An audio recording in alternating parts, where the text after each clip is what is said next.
And the dude said, he said, we do not supply sheets with the bed we just delivered because that would be a HIPAA violation.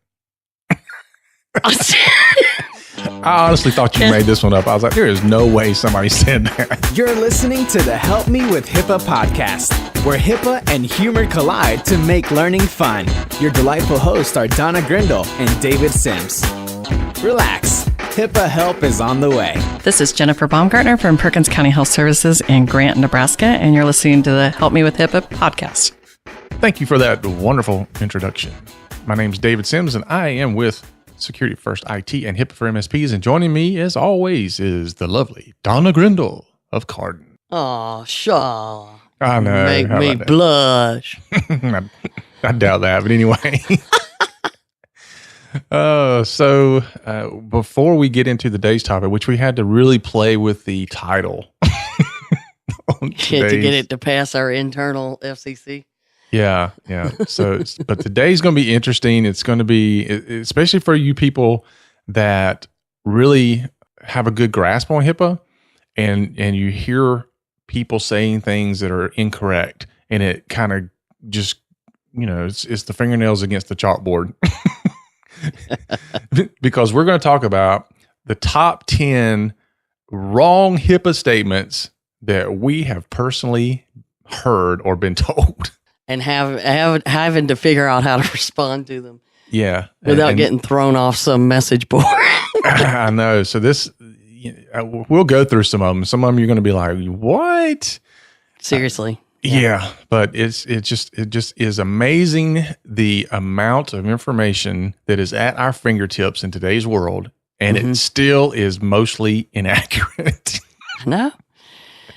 And that's why we started this podcast, because we wanted to increase the accuracy of information that's available, but not be a nitpicker about it. We don't care about the meaning of but we do care about simple things like what HIPAA stands for. Yeah.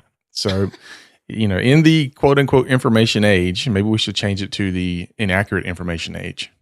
Yeah. It's kind of what we were getting now. Yeah. But before we do that, let's figure out, where are you going to be coming up? Where are we going to be? Oh, yeah. I'll be in some of them. Yeah. So I'm getting excited about what we're doing for the 2019 Society of OMS Administrators, the SOMA National Conference in Savannah. We're doing a cybersecurity workshop that's like a 4-hour deal on Sunday morning, which will mean that my Saturday can't be a normal Savannah Saturday, but I'm really looking forward to doing that. And then, of course, that is in April. So April 7th through the 10th is a conference. But before that, in March, the 20th, 21st, and 22nd, we are doing our HIPAA boot camp, our first one for 2019. Yep. And let's see, this one comes out on February the 8th. So that means you're running out of time for the early bird pricing. And after that, that's how it works. The reason that, we program it into the system is so we don't have to remember to do it. So early bird pricing ends February 20th at midnight. So get in there. And if you can't make it in March, we're also doing May 15th, 16th, 17th.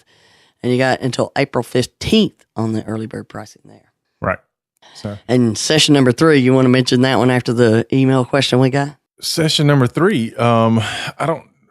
We haven't nailed it down yet, but we do have somebody in the West Coast that is interested in one out there. So I don't know. Have we talked to him about actually, sponsoring We've had that? multiple people mention us coming to the West Coast, but we need to have enough people commit to showing up somewhere on the West Coast for us, because this will be very expensive for us to locate our entire team that we get involved in the boot camp, because it's not just me and David, but we also have Krista and Carla, and now we have Elizabeth that works with us at Carden. And so we're going to have a team involved, and it takes all of us to do this the way we do it. It is not something where, we we seriously include consulting and one-on-one time, and it takes the whole team to get it done. So, right.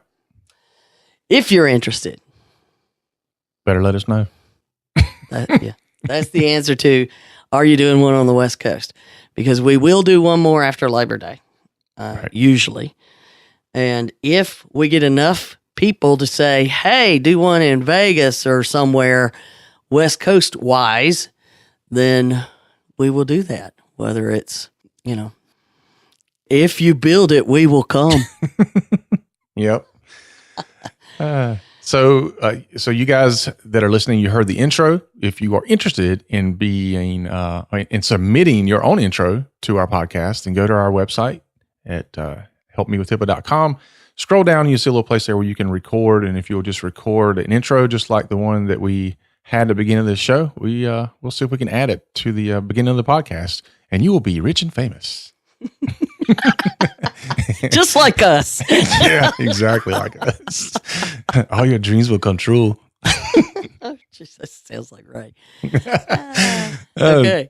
So anyway, and just do one thing. We have one request from every listener this week. Just one thing. Just share this podcast with one person this week. That's all we ask. That's it. That's your price of admission. And if, get them to go download the app. People that don't understand podcasts do understand that you can go to the App Store and download the Help Me with HIPAA app. And if they say they can't find it, then they don't know how to spell HIPAA. It happens every time somebody says they can't find it. We should put it under both. No, I refuse. Okay. We have a Help Me with HIPAA podcast.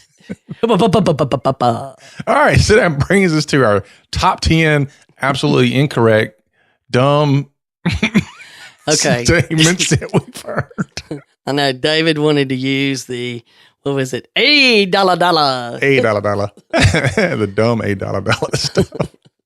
Yeah, I guess I should give a little background about why we're doing this episode. Not that we don't have enough to rant about all the time, but I think I just had my feel a couple of weeks ago of fussing with people online about the totally absurd, incorrect statements that keep proliferating. And people will put a stake in the ground. Dude, I am right about this wrong statement. Oh, it drives me crazy. So anyway, that kind of started us off in this whole direction of, let's cover what some of these things are, because our core focus here is providing correct information and educating people on HIPAA, privacy, and security. So here we go. Yeah. And this is our 190th episode. So we're heading into celebrating our 200th episode.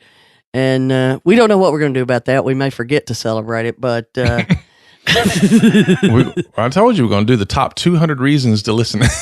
That's right. We're going to do one of those 24-hour podcasts. But top 200 reasons to listen to Help Me with HIPAA. So we do have that. But before we start, we do want this. We try to figure out how to work this in. It's not wrong statements, but it's statements that drive us insane because we can't figure out how to explain things to people sometimes. And I know that we have a hard time with it, but we're doing better than David. But David mentions occasionally to me that he had another call where somebody said, how do your services compare to company X so I can do an apples to apples comparison? Right. What's your new answer? Because it's really good. So what I have the HIPAA for MSPs, and so the core focus of HIPAA for MSPs is to train and educate managed service providers, IT professionals on how to address HIPAA internally, and then also how to turn that into a compliance as a service offering so they can help their clients address HIPAA. Well, there are some other companies out there on the internet that do some similar things, but not exactly the same. Matter of fact, nowhere near the same. They're the same but different as far. They look the same, but it's very different in their approach. Yeah, I mean, some of them even use HIPAA for MSPs on some of their pages, which I'm not a fan of as I grit my teeth. Though, having said that, when most of these other companies, here's the questions you need to ask. So if you're an IT provider and you're looking at these other companies, you have to ask yourself, what is it that they're trying to accomplish? Whereas for HIPAA for MSPs, we're trying to accomplish the education and information part for the MSP. So they understand everything they need to do and they understand what they don't need to do. They also, what does MSP stand for? So I have termed and coined the new phrase that MSP can often stand for minimal service provider. But it normally stands for managed service It's supposed to stand for managed service provider. And the reason I say that is because some of these companies come in and they are teaching MSPs the absolute minimum. Sometimes I wonder if they're even hitting the minimum. So they're reaching up for the floor, right? They're teaching you the absolute minimum you have to have. Then they want access to your client list so that they can then do the minimum necessary for your clients.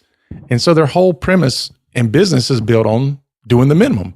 And basically, like we say all the time, is checking the box. You're not trying to do more than. I mean, we've seen it in our own OCR documentation that says the security rule is the minimum that is required, and you should be doing more. Dude, it's crazy. So yes. So my point of saying all this is, in HIPAA for MSPs, we are teaching you all of that stuff so you understand what the minimums are and where you should be and what you should be reaching for. If you want to be a minimum service provider, then by all means, look at the other people. That's right. If your company is, I just want to do just enough to get by and do the minimum I can do for my clients, then don't come to HIPAA for MSPs. Just go somewhere else. That's right. If you want to be able to help them, guide them, and provide services that do these things, HIPAA for MSPs. And the other piece of it too is, if you don't know what you can do and shouldn't be doing, then you don't really know where you can make your profits in your business and keep your business there and keep it growing. So you're handing out revenue opportunities to a third-party vendor and then hoping that they're going to give you a small kickback on that. Makes no business sense at all. According to David, which is why he started HIPAA for MSPs. Right.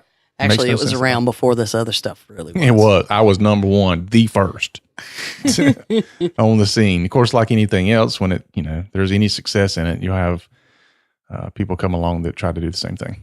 Well, and at Cardin now, we are able to say, look, if you're worried about checking the box and just doing what it takes to meet compliance standards and nothing else, we're probably not for you.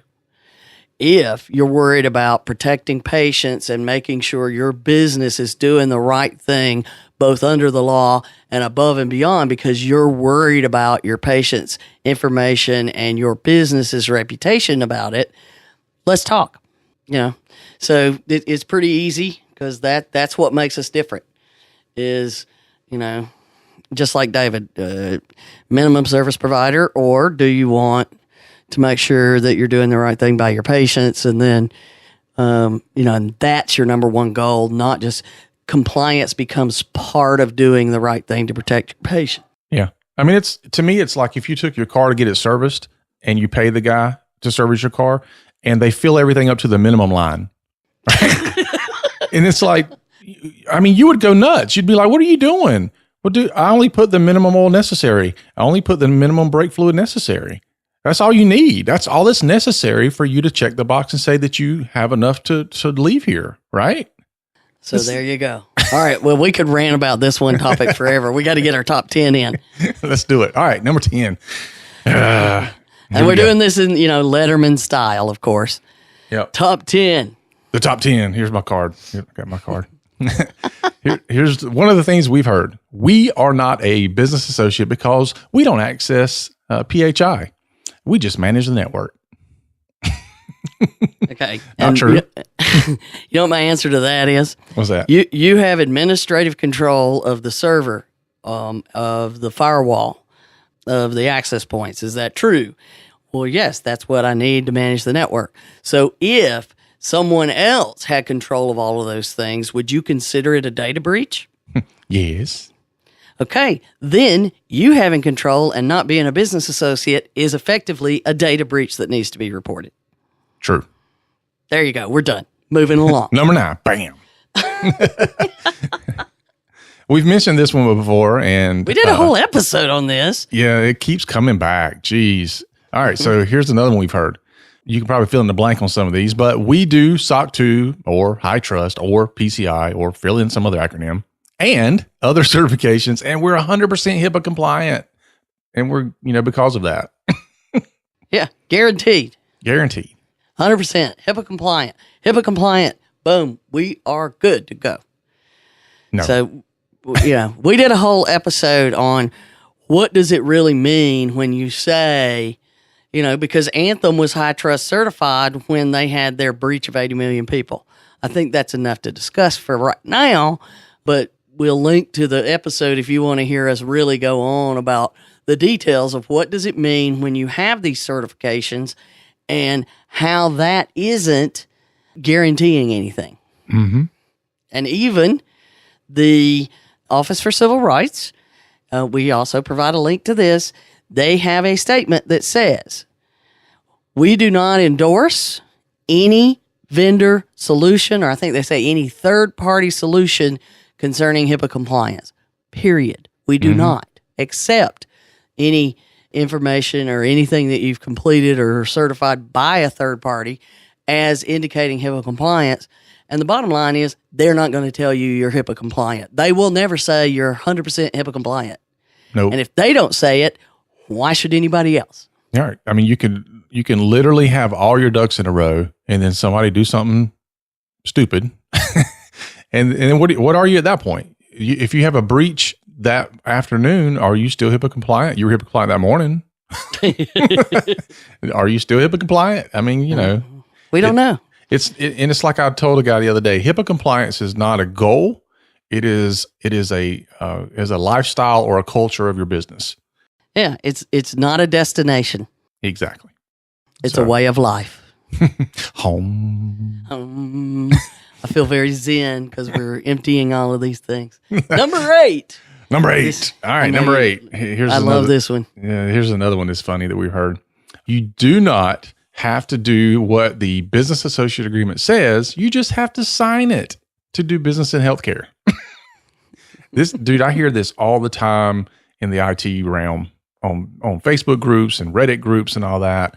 Dude, just sign the thing. I had one guy said he signed a piece of paper that basically said that he wouldn't tell on them for not doing HIPAA and stuff. No way. I swear to you, I signed a form that says that I wouldn't say anything about their lack of HIPAA compliance. Oh my God. You haven't told me that one. That one should be all by itself on here. I guess that's a non-disclosure agreement, right? Yeah. I have a non-disclosure agreement that says I'm not going to tell that I know you're breaking the law and Right. that you don't care about your patient's data or your client's data, whatever it is. Wow. So again, and we have that when we vet people, they sign the BAA and then we say, who's your security officer? And they'll say, not applicable. Yeah. I mean, they don't read it. They just sign it. It's, as an IT company, they go in, I'm picking on IT companies because I can. They go in and, the guy's like, well, if you're going to do business with me, I think you have to sign this little piece of paper. And so the guy just signs it. The paper says, first, I understand HIPAA applies to me. And second, I understand these are the things I have to do to abide by HIPAA so that I can, sign this piece of paper. Yeah. And people say, yeah, we've signed a bunch of them. Have you read any of them? Mm-hmm. Do you know what's in them? No. That would be a no. No. Really? Okay. Well, you sign contracts all the time. Don't read them, do you? Okay. That's true. Yeah. Now, often once you convince them that they do have to sign one, this is the next statement they make. Number 7. Number 7. if you don't sign the BAA, then you don't have to worry about HIPAA. I guess that's because the BAA puts you on the hook for HIPAA. Is that what they're trying to say?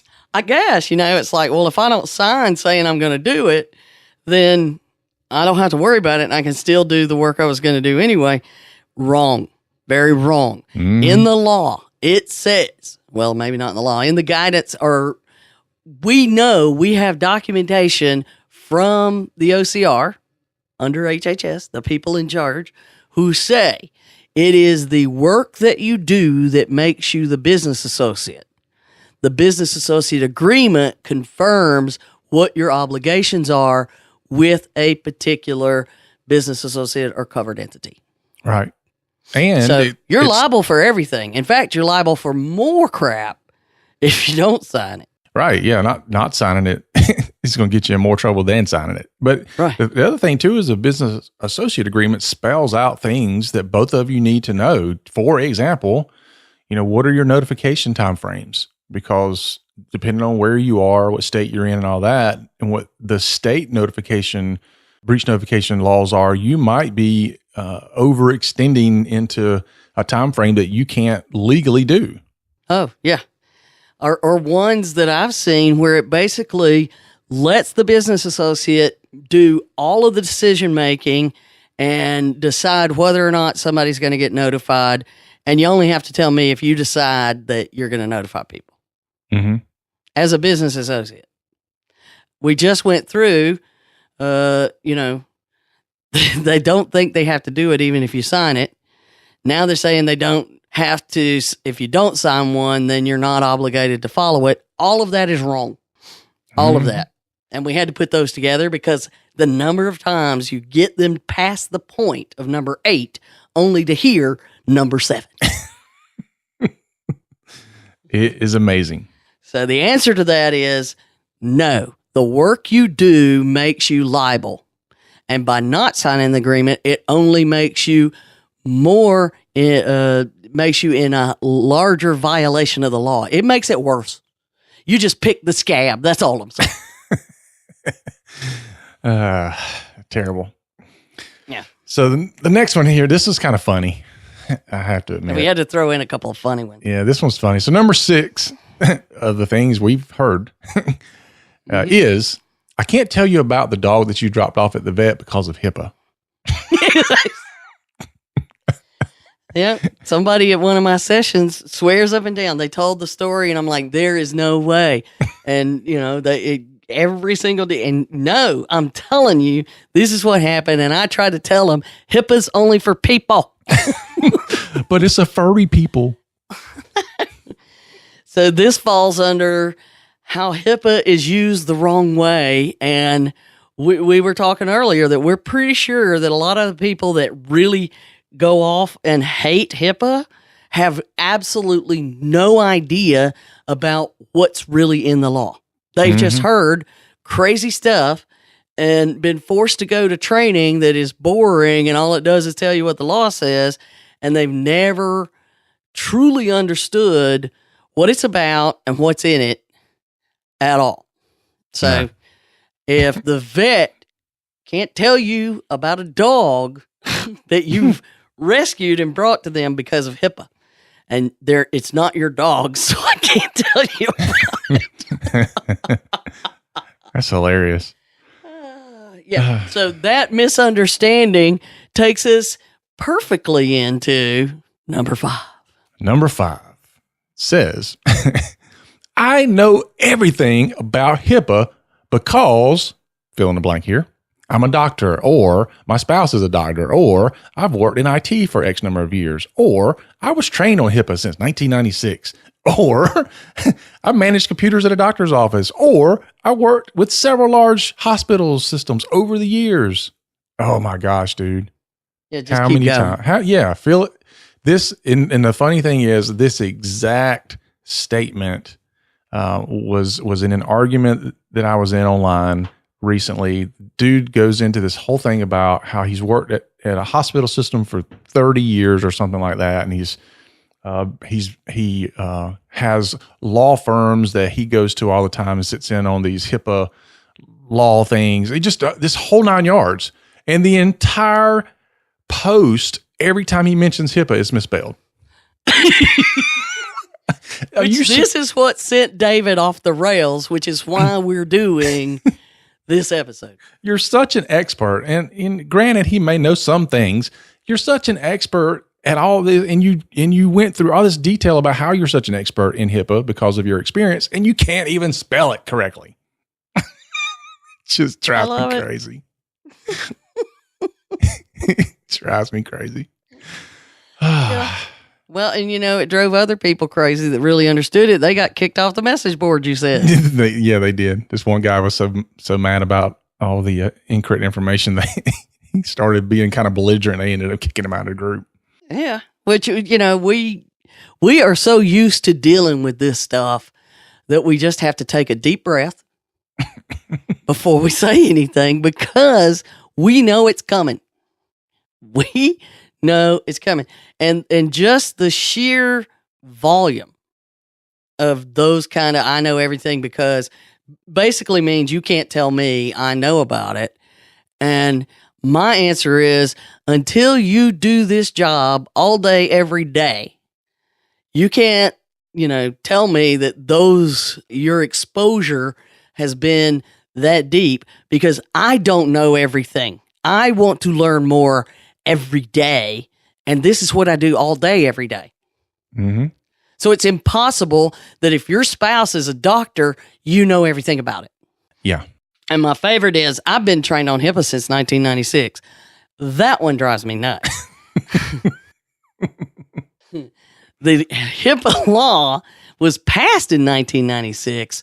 It didn't get implemented until the early 2000s, 2003 to 2005 to be exact.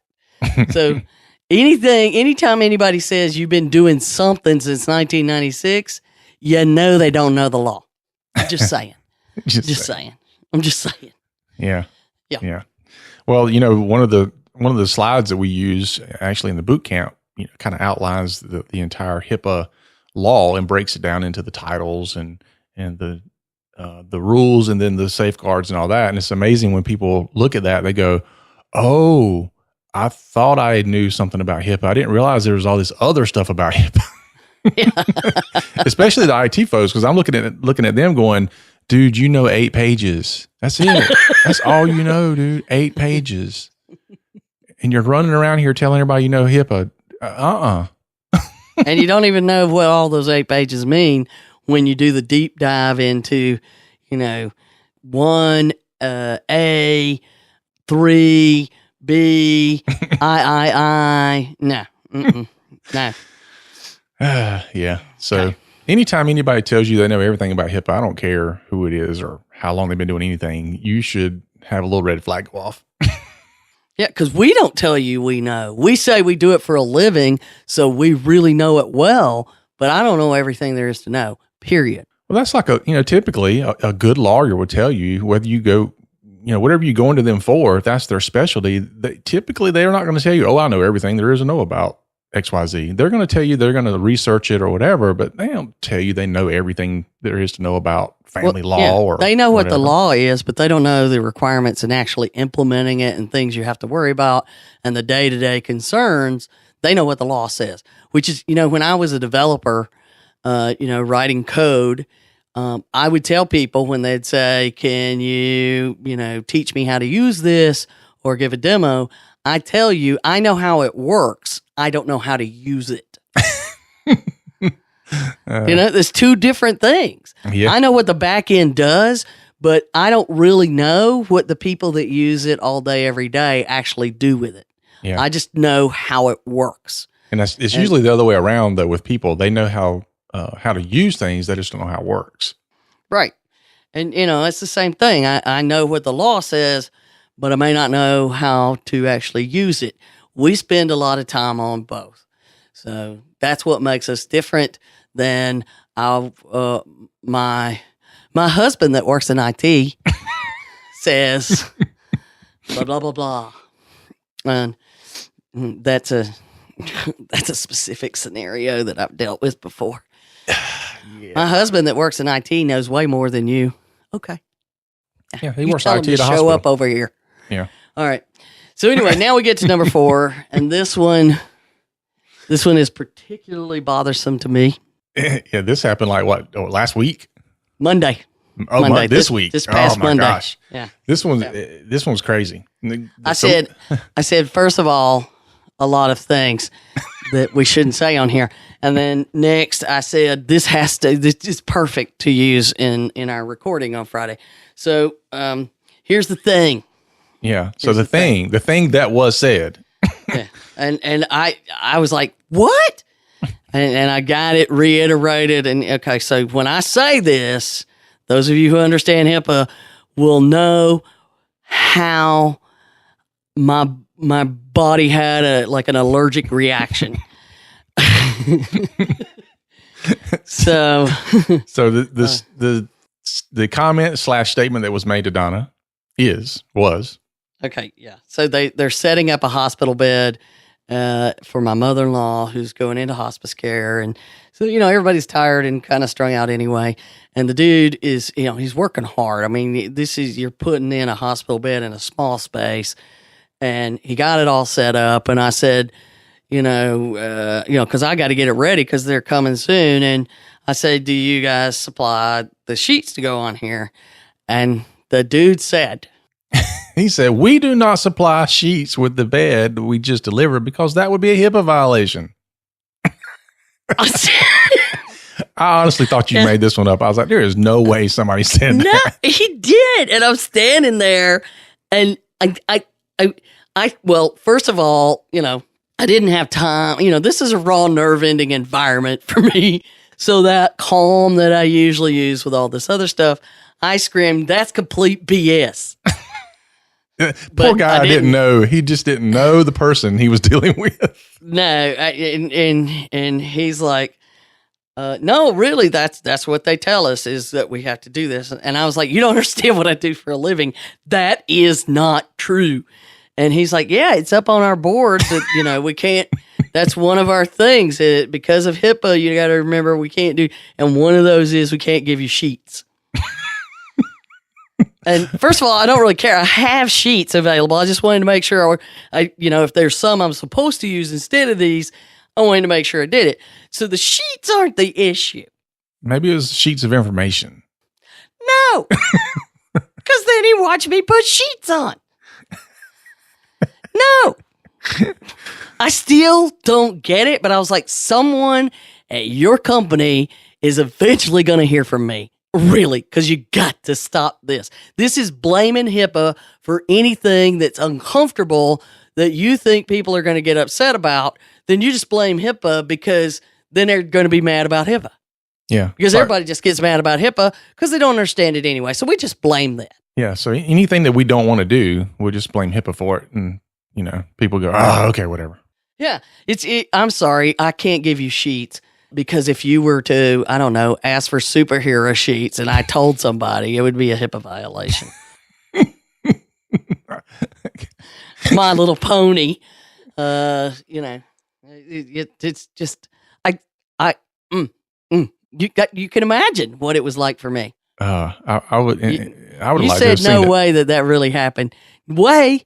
I mean, I have not calmed down yet, in case you can't tell. But it was like 4 days ago. So every time I see the bed right now, I'm still like, I cannot believe sheets.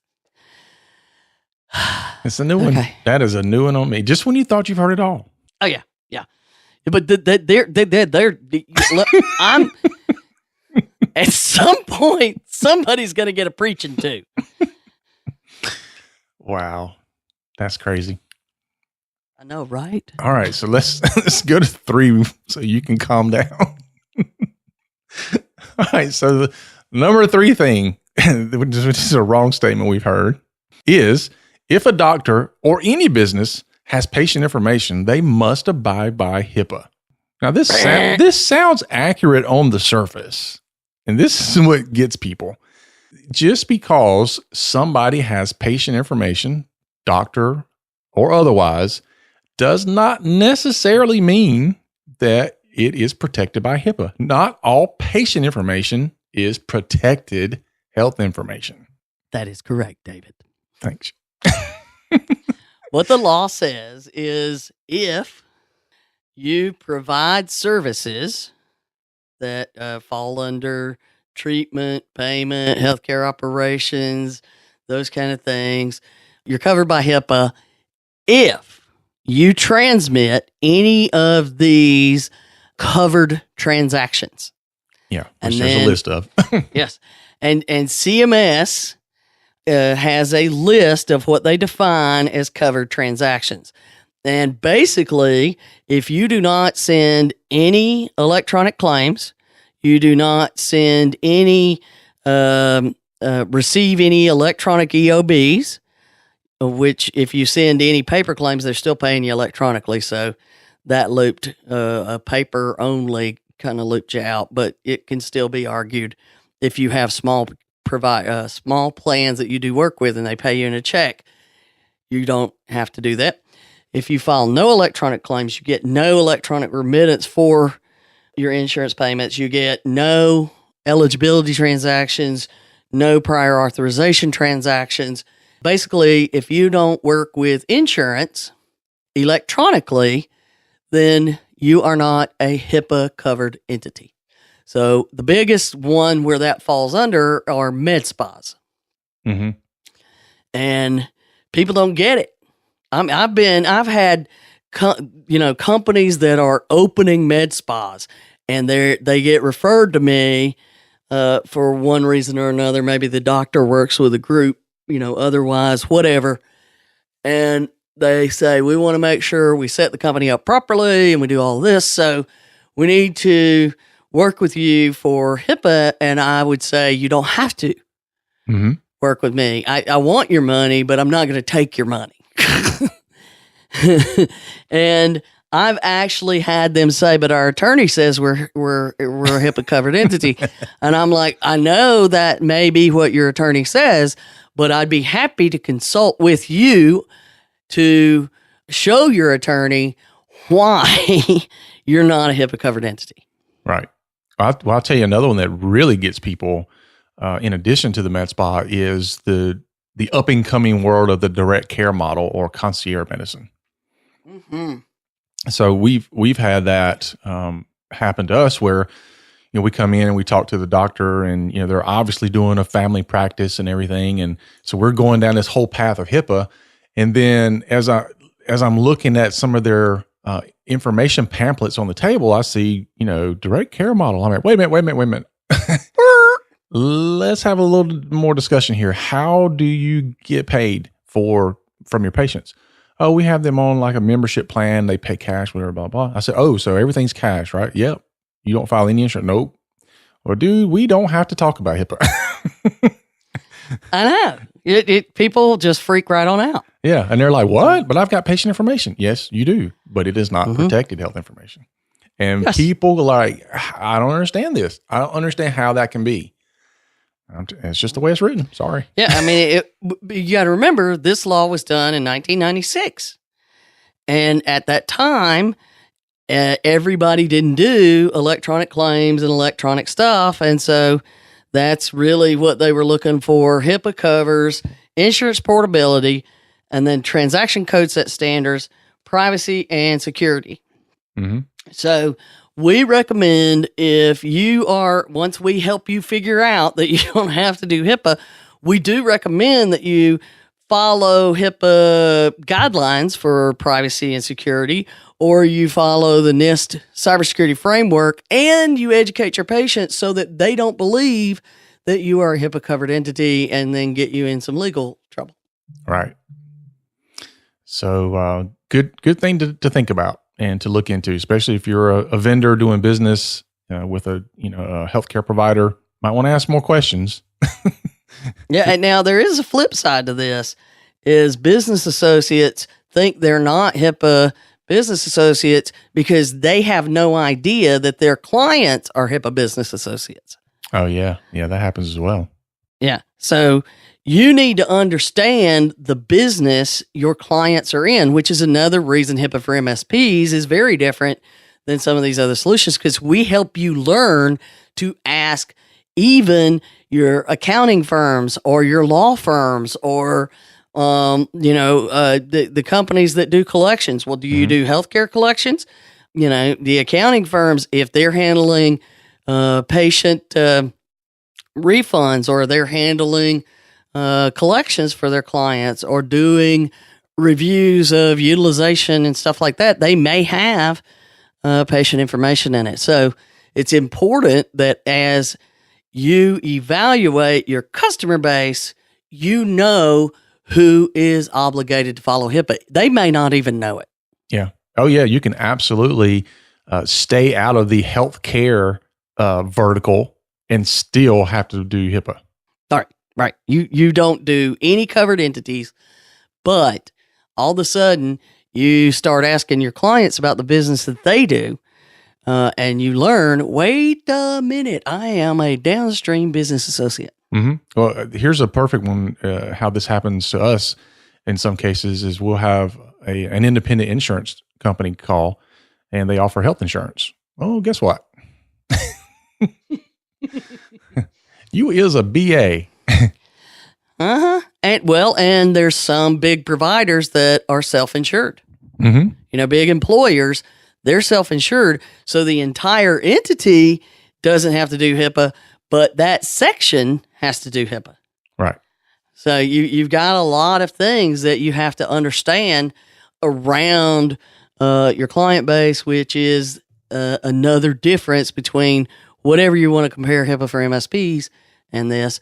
And Carden, as far as our advising services, we help you figure these things out clearly. So that you actually mentioned this, and that brings us to number 2, which is just follow the NIST security standards, and you've got HIPAA covered. Oh, and sign the BAA, and you're good to go. Now, look, we talk about the NIST security standards and cybersecurity framework a lot, and it is great to follow. However, just because you have awesome security does not make you HIPAA compliant. And now with the things we covered in the last episode about the CSA 405D, we're going to have to deal with that too. Yep. Because, we've made it a clear point in there, and it's in the document too, but everybody's going to say, well, if you do this, you got HIPAA covered. Wrong. You don't do just the hiccup. You don't do just the hiccup standards. It's the HICP. And you got HIPAA. The HICP.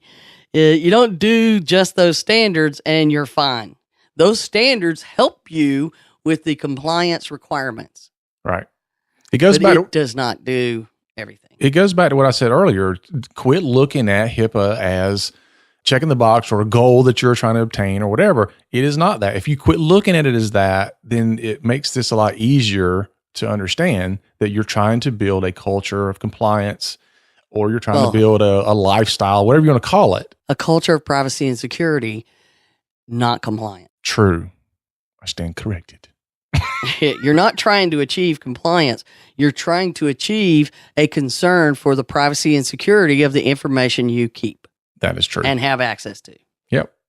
And if you just think of it that way, all these other things you see out there about, let's get this HIPAA thing done, let's be HIPAA certified, and let's be checking the box. None of that will make sense to you anymore because you now understand that it's not about that. Which brings us to number 1 that I just mentioned. Yeah, which, it goes back to some of these other ones we've already mentioned, but it is our number 1 problem of a wrong HIPAA statement.